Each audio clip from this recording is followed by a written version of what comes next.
السلام علیکم. عربین سی میں موجود ڈپریشن جو ہے کیا وہ مزید شدت اختیار کرے گا، ڈیپ ڈپریشن میں جائے گا یا طوفان کی شکل اختیار کرے گا، اور اس وقت جو ہے اس کی موومنٹ کس جانب جو ہے بڑھ رہی ہے، اور پاکستانی ساحلوں سے کیا اس کو کوئی اس کے اثرات مرتب ہوں گے، اور مجموعی صورتحال جو ہے اس کی کیا ہے، درجہ حرارت اس کے لیے کیا موافق ہے، اور جو کنڈیشنز ہیں اس وقت جہاں پر سمندر موجود ہے، تمام صورتحال جانتے ہیں. چیف میٹرولوجسٹ سردار سرفراز میرے ساتھ موجود ہیں. السلام علیکم. جی وعلیکم السلام. اچھا، اس کی ڈپریشن کی بتائیے گا اس وقت صورتحال کیا ہے؟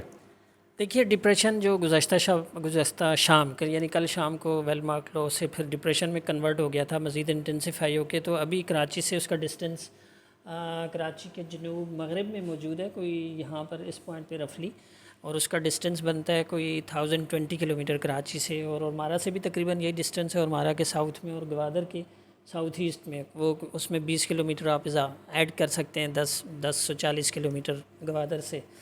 اور جو عمان کا مسیرہ آئی لینڈ ہے وہاں سے کوئی 750 سے 770 کلومیٹر فاصلے پر ہے، اس کے جنوب مشرق میں موجود ہے.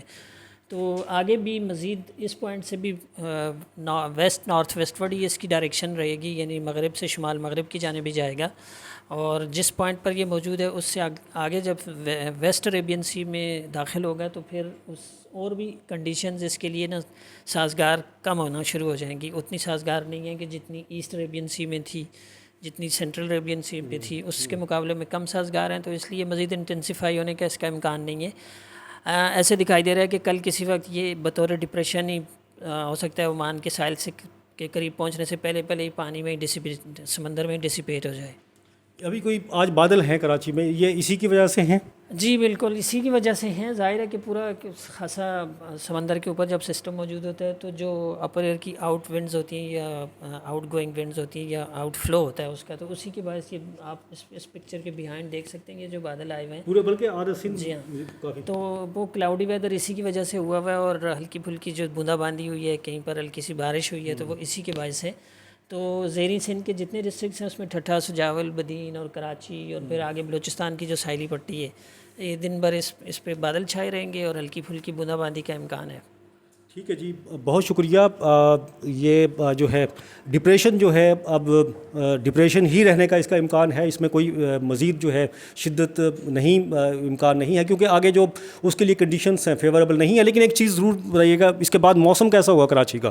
یہ اگر جب ختم اگر ہو جاتا ہے جس طرح سے آپ نے بتایا کل، تو موسم کیسا ہوگا؟ نارمل ہو جائے گا بالکل؟ دیکھیں نارملی کراچی میں اکتوبر کا مہینہ گرم ہوتا ہے، تو اتنا مطلب اس طرح کا نہیں کہ جیسے ہم ستمبر یا اگست میں موسم دیکھتے تھے. کراچی کا بہت خوشگوار موسم ہوتا تھا. ابھی ٹیمپریچر زیادہ ہی ہوگا، لیکن اتنا زیادہ نہیں کہ جتنا 40 تک پچھلے دنوں آپ نے دیکھا کہ پہنچ رہا تھا، اس کی وجہ سے کیونکہ ہوائیں اس کے اندر ساری سرکولیٹ ہو رہی تھیں. اب یہ ہوگا کہ دن کے پہلے حصے میں تو کم ہوگی ہوا، لیکن شام سے کل سے امید ہے کہ پھر شام کے بعد سی بریز بحال ہو جایا کرے گی، پرسوں سے خاص کر. تو پھر ٹیمپریچر اتنا رہے گا، تو گرم موسم ہی رہے گا، لیکن اتنا بہت زیادہ گرمی جو شدت کی گرمی تھی وہ نہیں ہوگی.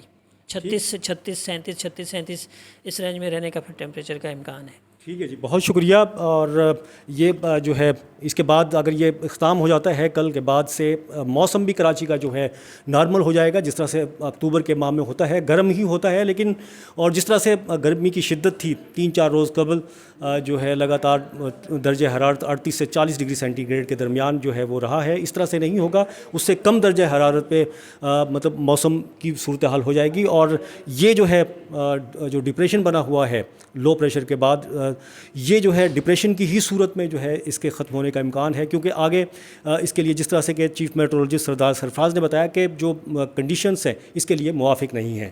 اسی حوالے سے، موسم کے حوالے سے مزید اپڈیٹس کے ساتھ پھر حاضر ہوں گے. جب تک کے لیے عبدالقدیر رانا کو اجازت دیجیے. اللہ حافظ.